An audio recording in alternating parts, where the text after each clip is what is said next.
G'day, I'm Debbie O'Shea, and this is the Crescendo Music Education Podcast, episode number 152.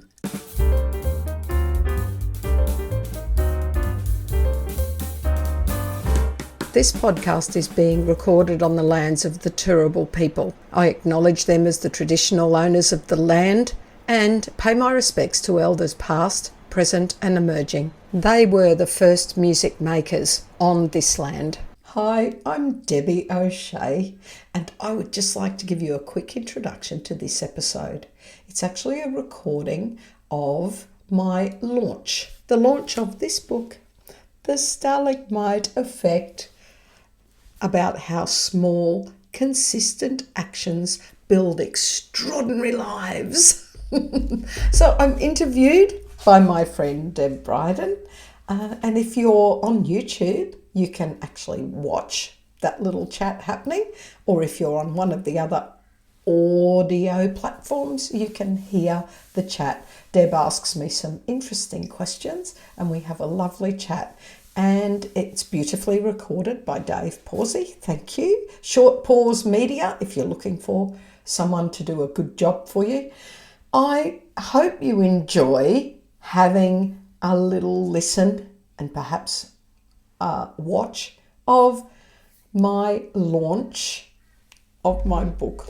Very proud, and I'm hoping that some of you have purchased a copy and you're reading it. I would love your feedback. But for now, welcome to the launch podcast episode. So anyway, let's get started. Oh dear. Debbie, What a good start. Let's go. Yeah. can you tell us about when was the first time you knew that this book was inside ready to come out? Right, this book. This book. A book. I always Ah, wanted to write a book, but didn't know what or when or how or why. But this book, it really was just last year, I think, that I went, no, there's things I really want to say. And whether it's an age thing, whether you can look back and say, there's a fair bit of water under the bridge, and I really want to send some messages out there I wanted to support people, to help people, to hopefully help them learn from my mistakes. And the first time was actually where I confessed it was to Carmen. We were having a chat. Carmen is an instrumental teacher from my school. We have a great relationship. Yeah, go Carmen. Yes. And we were talking about how building people up and building students up and our own progress. It's these small steps and the support that we give each other.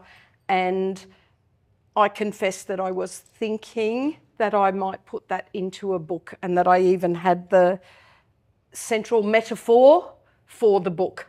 And of course, Carmen, being a very supportive friend, said, "You must write that." And I went, okay. so Debbie, over the years you've talked about teaching, and particularly music teaching, as being the gentle drip, and you've aligned it with water torture, perhaps. Yes. And so what made the shift from it being water torture to a stalagmite?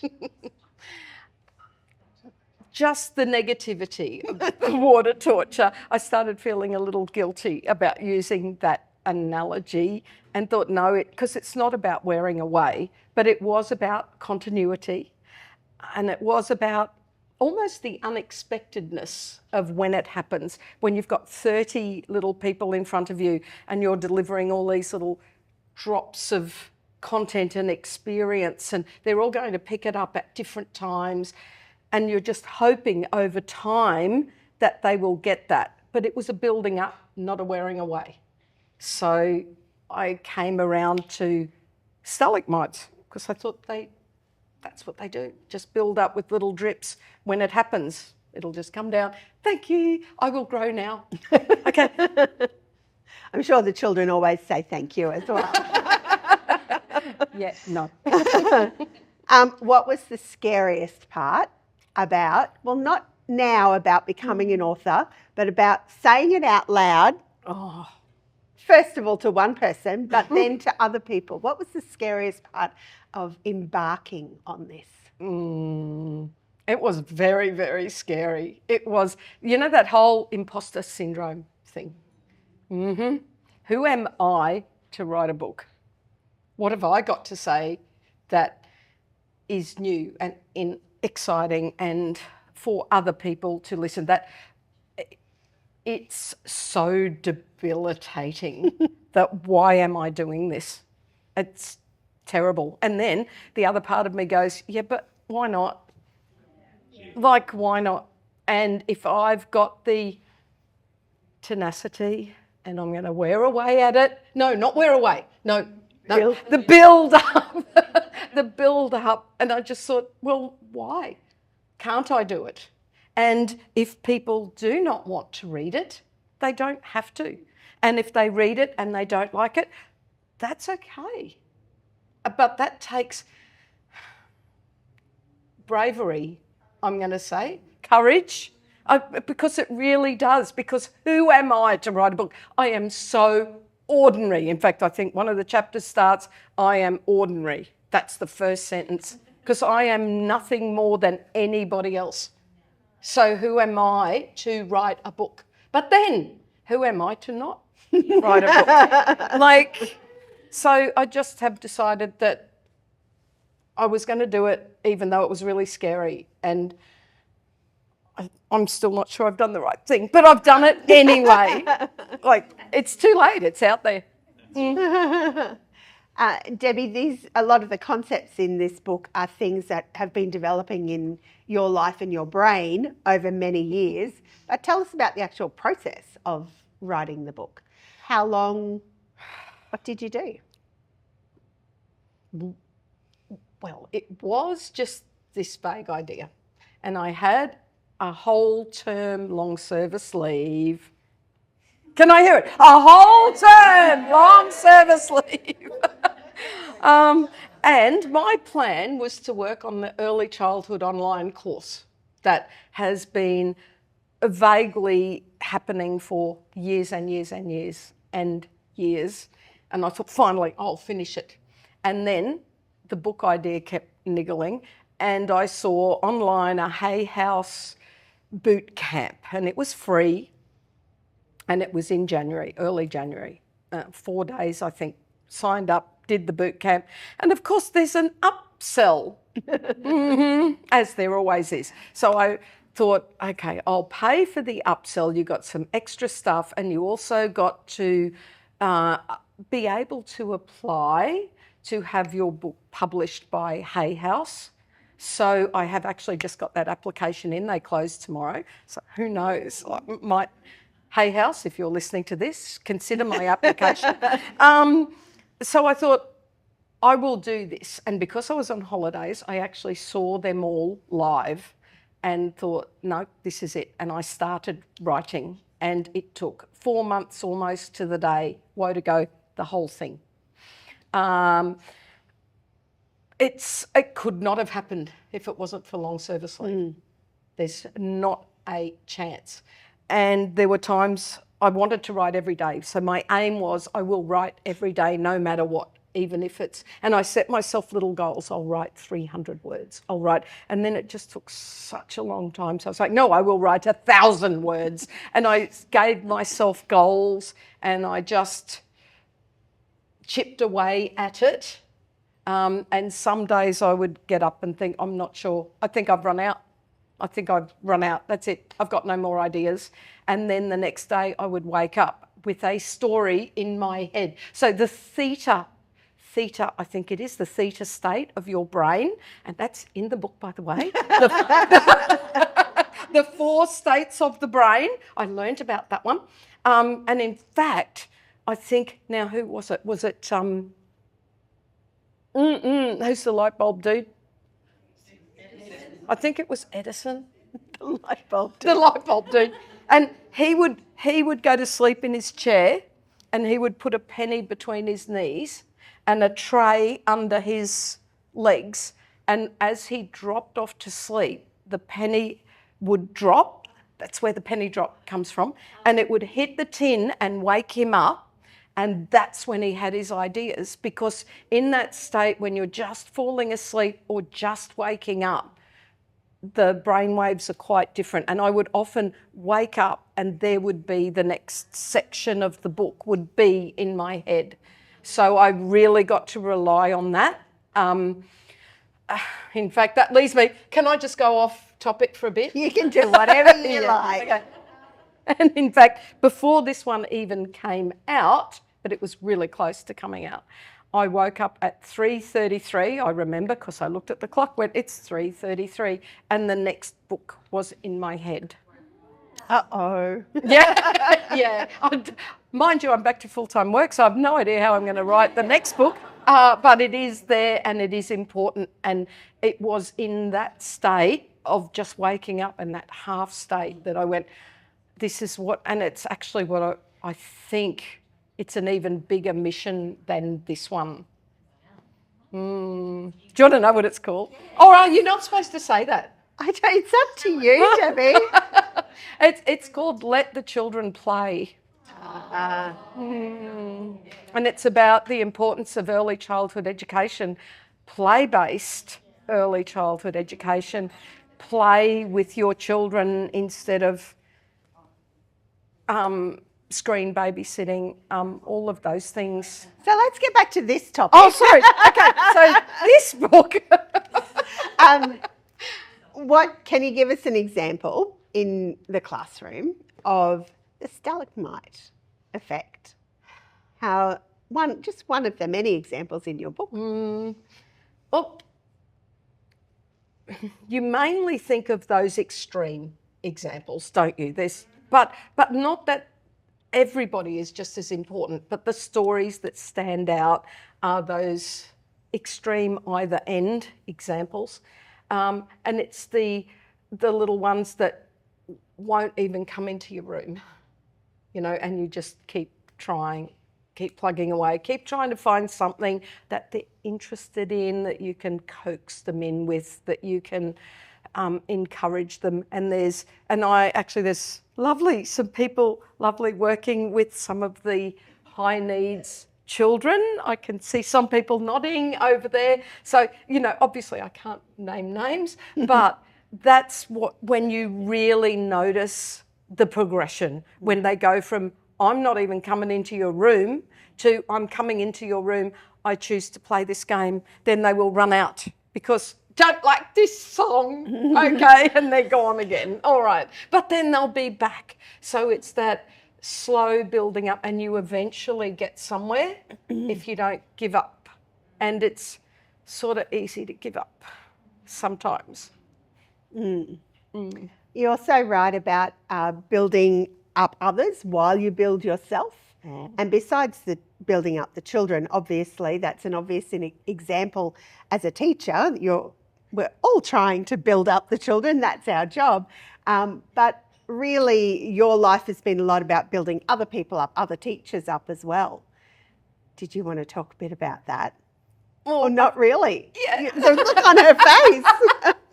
No, that's obviously one of my drives. I think it's really important that we support each other, because I guess I'm in a really lucky position to know what your job's like, what other teachers are like. And I think it's one thing to be told by a lecturer who's been in academia. They did teach for 1 year in 1974, but haven't been back since. And they don't know what we're facing. And I think that in my position, knowing what we're facing, I guess I'm a voice of reality. Yeah. And I want to support my colleagues from a position of knowing what they're going through, and hopefully can serve them and build them up a little at a time. So, and that's really important to me. That's why I started Crescendo in the year 2000. 25 years I've been doing Crescendo. So I guess it shows that that's what I'm committed to. Yeah. So how has being a music teacher specifically shaped your view of how people change and grow, do you think? Well, I think having that lens of music shows me that it's about engagement and belonging and doing. It's not about colouring in circles on the NAPLAN test, just saying. And of course, there are some kids that will remember that incredible maths lesson that you did, but most kids will remember and grow and develop through the interaction with the other children, and that the tolerance, the group dynamic, I think that's what music offers, and more in schools it's disappearing as we're pushing kids to be smarter, to be brighter, to sit in desks and do their work, when what they should be doing is experiencing and playing and growing through making music and doing, rather than passive input.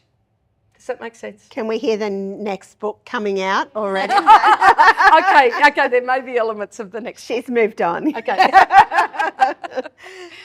So how have you handled setbacks in your own stalagmite building? Oh, well, what, after I've cried? Yeah. Like even just this week, perhaps. Oh, okay. I do think it's important to acknowledge and feel the setback. Like, I'm not little Miss Sunshine. It's all good. No, things get tough and you cry and you've got to acknowledge that. And I think that's step one, is to just go, this sucks. It's not fair and I feel like shit. Okay? And I think you've got to sit with that. I think that's step one. But after that, then it's like, okay, can I get out of this? Just what's the first step? What's one little thing I can do to improve? What is something I can look back on that terrible day that I may have had just last week? Is there some point of joy that I can focus on? And I think that the focusing on those little bits of joy, and just knowing too that you've got a nice support network of amazing family, an amazing partner,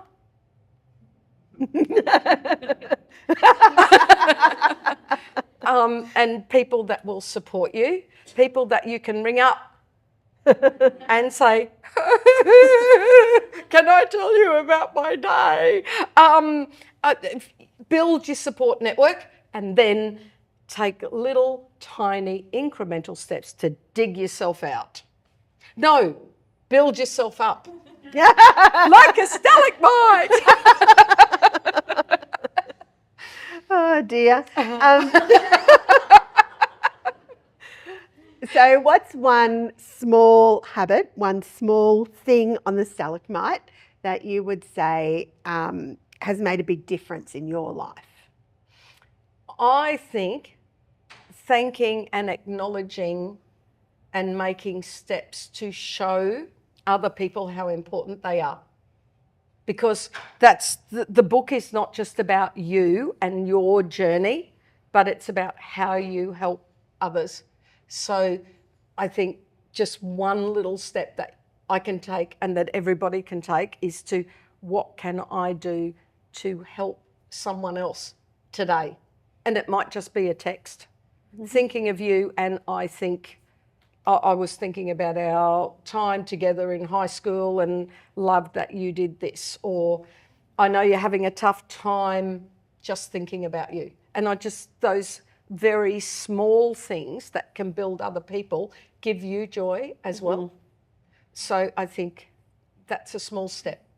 I thought it was going to be walking the dog every morning. I was banking on that. Oh, okay. No. Sorry. Walking the dog every morning and seeing Merlin sometimes. So How can busy people, which many of us are, apply all of these things that you're talking about when we barely have time to breathe? Oh, well, one of the things I talk about in the book. So I want to say two things. One is stop, breathe, be, and the other one is find the joy. So, Can we just say that again? Stop, breathe, be. Not stop breathing. Oh, Stop, breathe, be. Yeah, we don't want to do that. I don't know if anyone else heard it wrong. Okay. Stop, breathe, be. So just literally when you find yourself being overwhelmed, or say this grade 3 class is just left and then the grade 6 class is coming in and you have no time, just stop just for one moment. Just stop, a deep breath or two, and just be. I know it sounds a bit woo, doesn't it? Woo a bit, but a bit zen, but just be. Like feel the ground beneath your feet and just like go, okay. Like I'm here. It's all good. And go on. And you just create this tiny little buffer and it makes the biggest difference. Stop, breathe, be.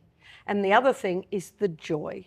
You just focus on the smile from that little person, or that, I mean, I keep talking about little people because that's my life, but with you it could be big people, you know, or the way that your dog does a whole body tail wag because they're so happy to see you, and you go, this is joy. Just find that joy and focus on that, and that's taking no extra time. That's your life anyway. So that's, I think, find the joy, and then when it's overwhelming, stop, breathe, be. Debbie, what surprised you most about writing the book? Well, that I could. That it was that it did get finished in the end. Yeah. Like I Googled how long is a self-help book. Not that it's a half self-help, help others. It's a help others book too, not just a self-help book. How long is a book, that book? And they said, between 50 and 80,000, shoot for 60,000. 60,000 words. How can I do that? And you keep using the number of words you've written as your metric.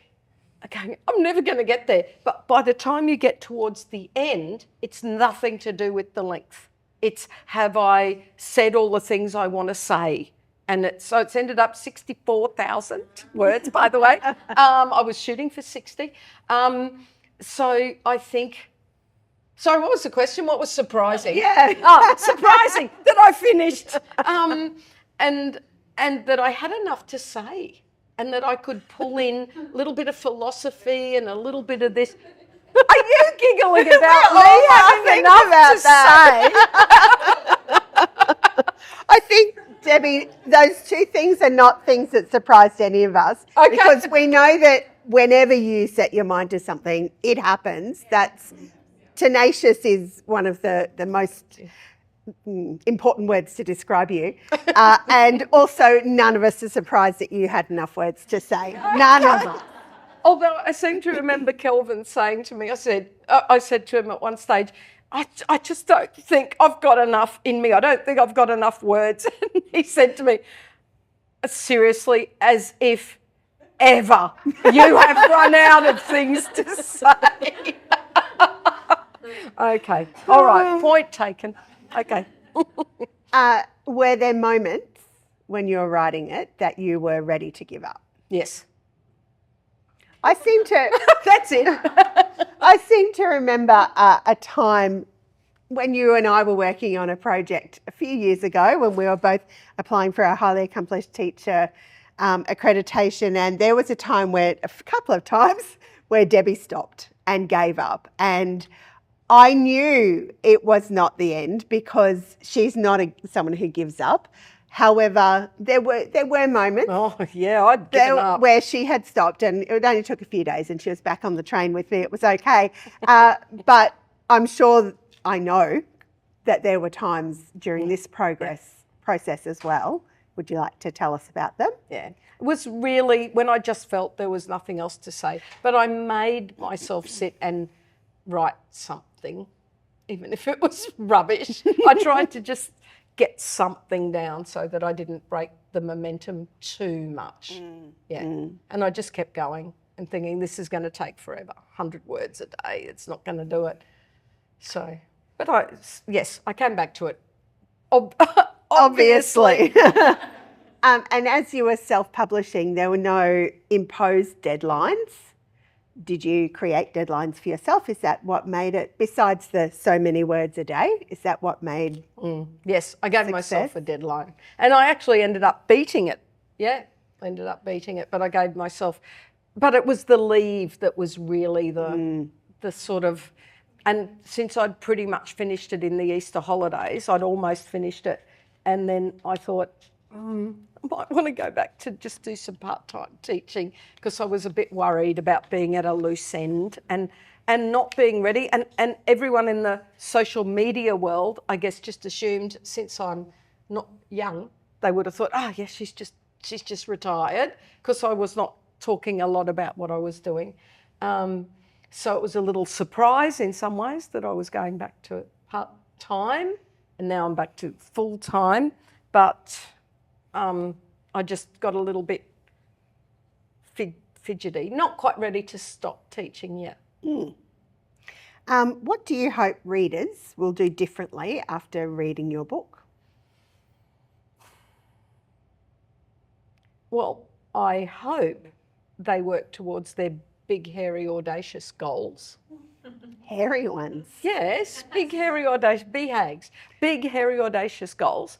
And I hope the world's a better place, Deb. Oh, I know, because it's about kindness and just being decent to other people. And, it talks about random acts of kindness that's the one chapter I'm not sure about. You have to give me some feedback. But Radum Atticus kindness, there's a little story about random acts of kindness. I just want people to have a lens of kindness and building others up, because it's a choice. You can choose to be the yellow one or the green one, which is one. You'll have to read the book to know what that analogy is about. To know about the green one, okay? Because there is a choice. The way you approach things, there's always a choice. And I'm just hoping that this reinforces that there's always a choice, and it might hopefully make some people think, what choice will I make? So is that the one message you would leave people with? Yeah. On my little list of questions, it says, what is your own next stalagmite you're building? But I think we've all heard that little secret drop out already. So what would 25-year-old Debbie think about author Debbie? Can you remember 25-year-old Debbie? Yeah, just. I actually don't know what she'd think. I don't think she'd be surprised. She'd just go, oh, goodness, what are you doing now? Because I just always tried to do too many things and have too many balls in the air. But she'd probably be proud that I had more of a direction and a purpose, because I think I've got a much clearer vision now of where I want to go and what I want to do. And I think that my mission, which does involve music education, it's slightly broader than that, but it is about supporting people and music for every child every week, and those campaigns and issues that I'm involved in. It's almost like all the things 25-year-old Debbie did, and 25-year-old up to 63-year-old Debbie, all of those things seem to have come to a focus. So maybe 25-year-old Debbie would say, oh, gee, I hope all this rubbish you're doing, actually, that's not rubbish, I hope all this important stuff you're doing leads to something that makes a difference. And I think that's where I am now. What's been the most unexpected part of this journey, besides finishing the book? Unexpected. Maybe it's still to come. Yes, because I'm not sure. Because I don't know. There's so many unknowns. I have no idea how many have sold, for example. And the system that I'm on, I will find out 2 months after the end of the quarter. So like I have no idea. I've no idea if it's being sold, if it's being read, if it's making a difference. So I guess Time will tell. Time will tell. The surprise is that there's this big, I wonder what's happening. Well, does anyone else have questions about the book or the process or anything really? Now's your chance. Feel free to ask your question. Oh, we got a question. Yay. Susan.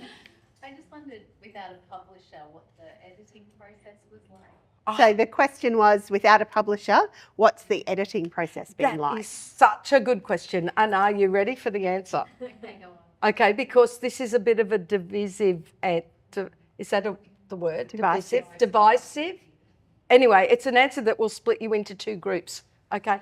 All right. Yeah, I had no editor except right at the end, the beautiful Wendy read it through for me and made a couple of suggestions. Thank you, Wendy. But I had no editor help, no publisher help at all. So I very openly and happily embraced AI and I love it. So I used ChatGPT and Claude. I ended up with Claude, he's better at writing. ChatGPT, her name is Luma. Okay, so what I did, I would put in what I'd written and I'd say, this is chapter 1, and I would go, what do you think is missing?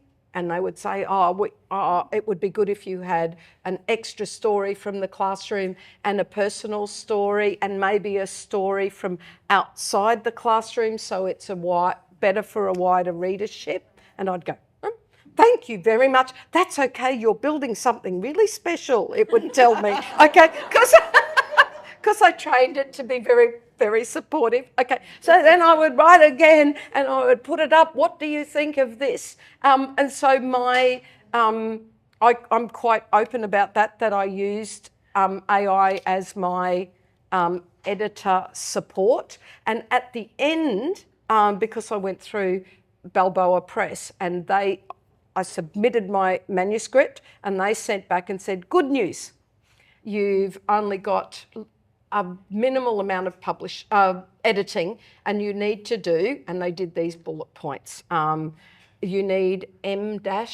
use M dashes, and you need to, and I'd capitalised music teacher and music education because we deserve capitals, but anyway, they said, so no, don't capitalise that, and blah, blah, blah, blah, blah. Make sure it's consistent Australian spelling if that's what you're doing, blah, blah, blah. I had all these points. So, and they said, but good news, it's only $2,500 because it's only the light edit, and I'm going, oh. So I put the report into AI and said, I've done my manuscript, I've submitted it, this is what they say I need. Are you able to do this editing? Absolutely. I can do this editing for you. So it couldn't take the whole manuscript. So I did it section at a time and it did the editing, it spat it back out. And it saved me $2,500 in the editing process. So I without a publisher, I don't think I could have done it. Well, I know I could not have done it to the standard that it is without the help of AI. And I looked at AI as my editor and quite open about that. But I know that people feel quite strongly. Some people feel quite strongly about using AI, and I would even say to it, I'm worried. Should I be using you? Absolutely, you should use me. It would say, it would tell me that. And it would say, this is all your work. You have such a beautiful message. Oh, thank you. Okay. So that is, I reckon, I don't think I could have done could have done the self-published thing, but it wouldn't have been anywhere near the quality. And it made really good suggestions. And I didn't necessarily take everyone, but I certainly took most of them because it's suggesting from a broader view. I'm coming as a music teacher and I wanted it to have a broader application. So I really valued that input. Did anyone else have a question? Hi, Deb. Has there already been, or is there plans for it to be an audio book of some degree? The question is there any plans to be an audio book? There certainly is. Yes. This is the sort of book that I consume as an audio book. So I asked about it when I signed the contract and they said, after it's out, we'll talk about that. So of course it's another huge chunk of money, and then I do all the work anyway. So I am looking at doing it, but I'm just giving it a little space first. But absolutely, it has to be, because like I said, it's the way this sort of book, this genre, I consume as an audio book. So it will, when it happens, I don't know, but it certainly will be an audio book and I will read it. Anne? You talk about embracing the joy, Debbie, and you're the most joyous person I know. So a couple of just tiny little examples of how you embrace the joy in your unbelievably busy life. Just tiny little ones. So I'm just repeating for the camera, just so you. So how do you embrace the joy, those little moments of joy in your very busy life? I guess it's just by a conscious decision to do so. Like when you take your shoes off when you get home, my goodness, how good is this? How good is this? When the feet go up in the lounge, when the little kid brings you the squished jacaranda flower, because it's a nice colour, that's it's just the joy in what happens in the busyness, and the walking Rosie, the puppy, every day. The joy of seeing her jumping all over Storm and Merlin when he's on the track, and just this sunrise these days because I'm walking and the sun's only just coming up. But that's it. I think just the conscious decision to enjoy those little things. There's someone else, So you've had 4 months basically to just write this book, which no doubt involved so much deep reflecting on your practice, your knowledge, everything really. How do you think there's any significant changes that you will take now that you're back in the classroom, that you've been able to bring from that to your practice? So any significant changes from the process of writing the book that you will take into going back into the classroom now? It's a bit of an ironic question because I've found myself in a school that's not easy. So it's for a couple of days a week. So it's like, okay, can I practice what I preach when it's tough? Because it's tough.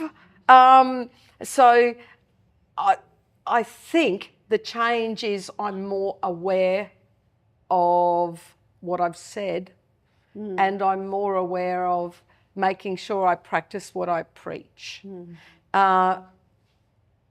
I think it's made me even more appreciative of the positions that I've had and the things that I've done. Like how blessed was I to be at the Gap for 8 years. I mean, so I think writing the book has made me more appreciative as I've reflected, and it's given me a bit of a kick up the bum saying, just make sure you keep practicing this even when it's not easy. Thank you. Thank you, Deb. Are we going to cut cake? We're going to now? cut the cake. We're going to put the cake here. Hey. Yay! Okay. All right.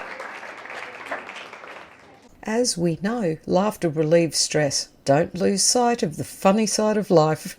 Why don't skeletons go to parties? Because they have nobody to dance with. Aww. Thank you so much for watching our Crescendo Music Education podcast. For more information about all things Crescendo, including membership and music education resources, visit us at crescendo.com.au. Don't forget to like and subscribe.